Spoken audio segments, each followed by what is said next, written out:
তোমরা যারা নেতাজি ইউনিভার্সিটিতে ভর্তি হয়েছো তাদের ইউজি এবং বিটিপি কোর্সে এক্সাম ফর্ম ফিল আপ শুরু হয়ে গেছে। তোমরা এভাবে এক্সাম ফর্ম ফিল আপটা করে নাও। প্রথমে এখানে সাইন আপ অপশানে ক্লিক করবে এবং সাইন আপ অপশানে ক্লিক করলে তোমাদের এরকম একটা ইন্টারফেস দেখাবে এবং সেখানে তোমাদের enrollment number, date of birth এবং লার্নার সাপোর্টিং সেন্টার, কোন প্রোগ্রামের আন্ডারে তোমরা করছো, এগুলো সব কিছু ফিল আপ করে কিন্তু তোমাদের এই যে সাবমিট বাটনটা আছে, সাবমিট বাটনে কিন্তু ক্লিক করতে হবে।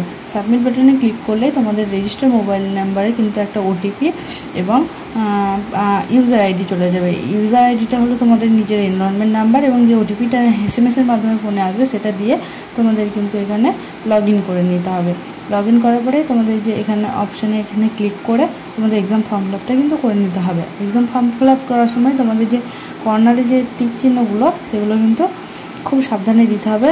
যে সমস্ত সাবজেক্টে তোমরা পরীক্ষা দেবে সেক্ষেত্রে তোমরা টিক চিহ্নগুলো দিয়ে এখানে সাবমিট বাটনে ক্লিক করে পেমেন্ট ডান করলে তোমাদের এক্সাম ফর্ম ফিল আপ হয়ে যাবে।